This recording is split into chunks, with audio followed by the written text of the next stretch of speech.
And here we go. Okay. Well, Chapter 15 is officially over. This is a part of Chapter 15, talk about material safety data sheets. MSDS, Chemical Safety for Chemical Engineers. I'm talking to the future. You're looking at the past in your present. Anyways, this little beauty here is called an Adrian helmet. And you may see it says RF on there with a pair of cannons across that. That is a World War I French artilleryman's helmet. Um, again, the Adrian helmet, that's what this is. Many countries have adopted that, and that stayed with them for quite a while, like literally through World War II in many cases. This is like I said, this is a genuine one. My step grandmother got it for me when I was a little kid. And yeah, I'm not going to part with it. I'm not. Okay, enough history lessons. Let's get down to business here. So, looking at objectives, okay? So, three objectives we have here. Student will understand that all chemical substances have a material safety data sheet, which includes all manner of physical, chemical, biological, and health warnings attached to them. Student will understand how to interpret the MSDS. Student will understand that the MSDS is for the safety of everyone involved. So what are these MSDS? Why? Product stewardship. Wait, what do you mean product stewardship? Exactly. If you have a truckload of floor cleaner, the truck gets into an accident and the floor cleaner is spilled all over the roadway, we need to know what's involved in that. What kind of hazardous materials would the hazmat team deal with? And typically it's the fire department that would have a hazmat team. They would come out and they would have to go and deal with that. Okay. So we talk about product stewardship. We're being careful about the product that we have. We let people know what's going on. Now, why would be another reason? Occupational safety. Look, if I'm a truck driver, I like to know what I'm carrying in the truck. Okay? If something goes wrong, I have to know how can I respond to it? How do I react to it? Okay? If I'm carrying bottled water, that's not a big deal. On the other hand, if I'm carrying TNT, that would be a something, okay? Or I'm carrying liquid nitrogen, whatever. And of course, health. Health would be an issue because you want to know what you're dealing with. Will that affect your health? Do you need to wear a mask? Do you need to wear a hazmat suit? What do you do? So having that knowledge kind of helps you. You're being careful with your product. You're being safe in terms of employees and yourself and for your health. And knowing's half the battle. G.I. Joe! All right. So what's the point of all this? The MSDS. It's really intended to provide workers and emergency personnel with procedures for handling or working with that substance in a safe manner. That's it. It's pretty much it. So what's included in the MSDS? Well, for one thing, physical data. What color is it? What does it exist at as room temperature? The melting point, the boiling point, the flash point. Now, what's the flash point?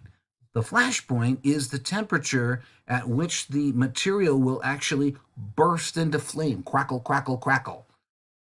Okay? Toxicity. How poisonous is it? There is a difference between poison and toxin. Poison, a lot of people think it's the same as toxin. Toxin's deadly. Poison, not so much. There's also the health effects, okay? If you were exposed to the Joker gas, for example, and then you get first aid, so you know what to do. But it's a little too late when you've been exposed to the Joker gas. Reactivity. Is this something that is going to ignite on contact with air? Or how do you go and fight it? How do you go and fight the fire? Do you use foam? Do you use water? What do you use? Storage, disposal. Of course, what protective equipment would you need to wear? The PPE, the personal protective equipment. And spill handling procedures. Oops, I spilled. What do I do?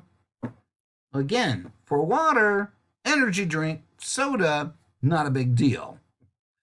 Acid, something containing mercury, bigger deal.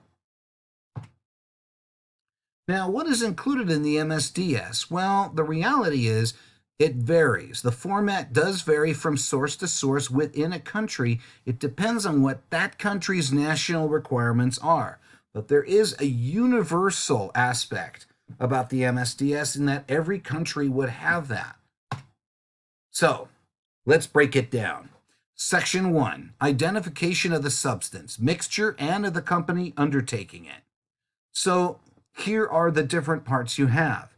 So it goes 1.1, 1.2. It goes line by line, every detail. Now, sometimes you're not going to necessarily fill that line, but pretty much for that first section, yeah, you want it filled.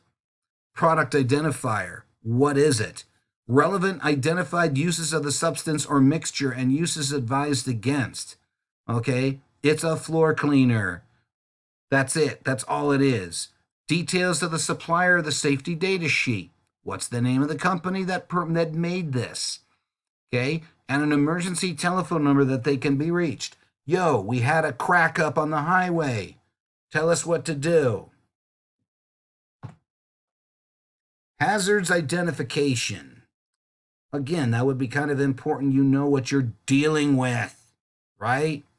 So, for there, section 2, classification of the substance or mixture.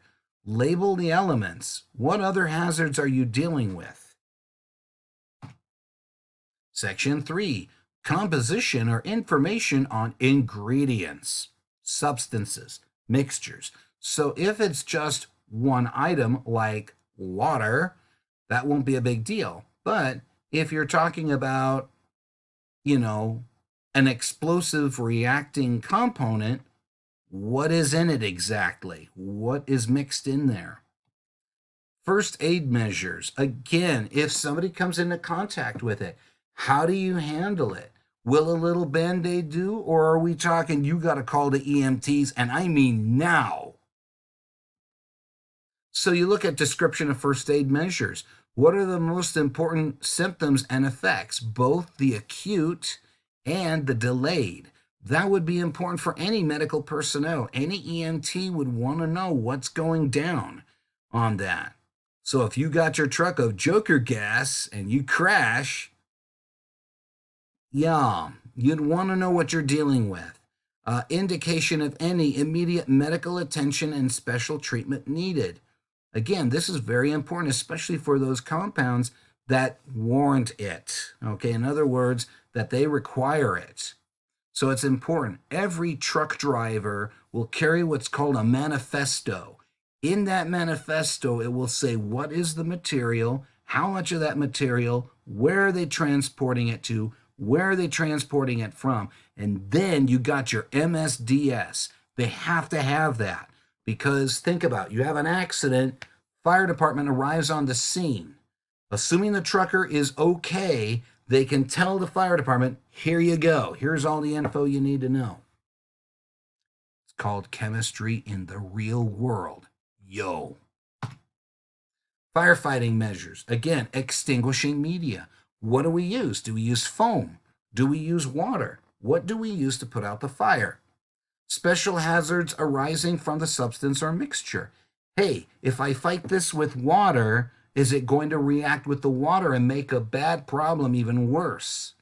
And advice for firefighters. Something a little bit more than don't get burnt. Accidental release measures. What happens if oops, okay? So what are the personal precautions? What is the protective equipment and emergency procedures? Okay, what is needed for that? Environmental precautions. Okay, methods and material for containment and cleaning up. And then, of course, reference to other sections. Now, it looks like there's a little bit of a repeat here and there. Yeah, a little bit. Nothing major. Handling and storage. Yup, that would be important. Conditions for safe storage, including any incompatibilities. Specific end use or uses. Okay, what is it used for? It's a floor cleaner. Deal with it. Exposure controls, personal protection. Okay, what happens if somebody is exposed to it? What do we do? Physical and chemical properties. So now this is where you're getting more into the chemical side of things. Physical and chemical properties. What does it look like? What's the grams per mole? What is it classified as? The whole bit. If it's a chemical property, is it something that reacts very easily, or is it something that it's really non-flammable, it doesn't explode, it's just taking up space, and that's it? That's the kind of information that any first responder would want to know. Stability and reactivity. Again, you're going into more details as far as what's going on with the material that's just spilled. Ugh. Okay. Boom. Okay. After reading all this information, I need some personal protective equipment. And that's this right here. This is a World War II British helmet. Okay. And contrary to popular belief, the idea wasn't to protect the head from bullets, it was to protect the head from pieces of metal from exploding artillery rounds called shrapnel. That was the idea behind these. Anyways, so with that, stability and reactivity, section 10. Okay. And this is looking at all the possible things dealing with the chemical. Okay. Incompatible materials, conditions to avoid, hazardous decomposition products, all that wonderful stuff. Ooh, it's detailed. It has to be detailed on purpose, guys. Can't emphasize it enough. Section 11, toxicological information. Information on toxicological effects. How much of a toxin is it? How much of it do you need in order to poison somebody? That's the kind of information. What kind of exposure are we looking at? Make sure you got your personal protective equipment on you. Ecological information. Oh my, this is almost sounding a little apesy. Yeah, sort of. Toxicity, persistence and degradability, bioaccumulative potential. Oh, that's a nice $65 word there. Mobility in soil. Yeah, that'd be kind of important to know how quickly does this travel through the soil. The results of PBT and VPVB assessment. Those are chemical tests. Other adverse effects, like it causes animals to go crazy and attack people. Now, there really isn't anything that's causing animals to go crazy and attack people en masse. There really isn't. Okay, just science fiction. Section 13, waste treatment methods. Yeah, that's self-explanatory. 14, transport information.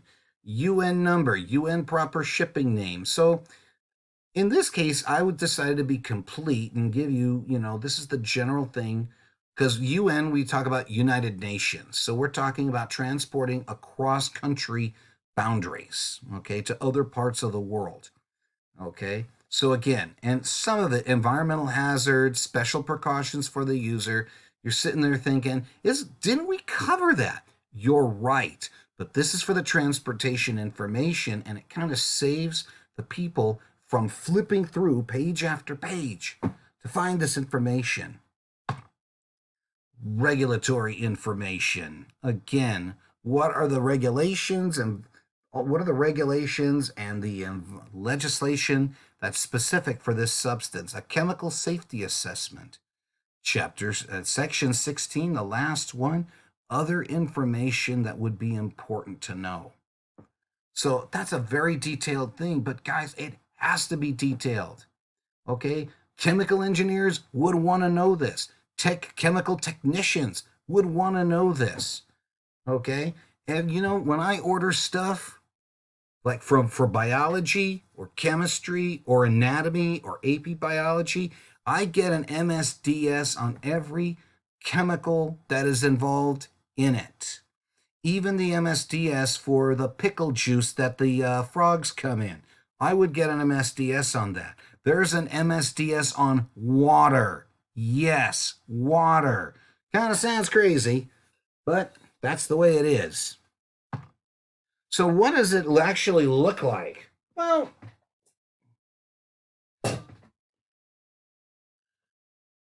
there's different versions. Here is one right here. So this one is phenolphthalein powder, and it tells you the synonyms, the formula, the unit size, okay? And phenolphthalein is used as an indicator when you're mixing an acid and a base, and you're trying to find, let's say, the pH of an unknown acid using a base that you already know its concentration. That's what it's looking at. I should say not pH. It's getting late. But, you know, what's the concentration of an unknown acid? And you're comparing it to a base that you know the concentration, what's known as the stock solution or the standard. Okay, so you can see how it goes. Section 1, oops, Section 1, Section 2, Section 3. So, yeah, here's another one, a little bit different, but again, Section 1, Section 2. Okay, and I just pulled that off the internet not that long ago. Here's another one. Again, Section 1, Section 2, and it goes through all the details. Now, what I haven't covered with you guys is this safety diamond. Don't worry, that's going to be the topic of another video. I'm giving you chemistry in the real world. I'm not giving you baloney facts. I'm showing you what's out there in the world, the real thing, such that you would know what that is and you wouldn't act like some Hollywood liberal who's quarantined and they're uttering some of the most inane statements on Instagram and Twitter. Oh, my Lady Gaga, it just doesn't end. All right. Solo assignment. Normally I would make this a group one where it's like 2 people working on it, but I'm going to give you guys more time to work on it. You're going to create your own MSDS on a substance that is your creation. Create your own company. Create your own risks, etc., etc. You should have something in each of the 16 each of the 16 sections. Okay? Now, if your substance is not written about in a category, just simply put N/A for not applicable. Now, there's some things that I would want in there that would be obvious. Like, how do you deal, you know, what would a firefighter need to do? What would an EMT need to do? And you can go back and check out all those sections, okay? Again, you can make this up. And I have uploaded an example of an MSDS for you guys so you can go and look at it. Okay. The end? Really? That's all, folks. Catch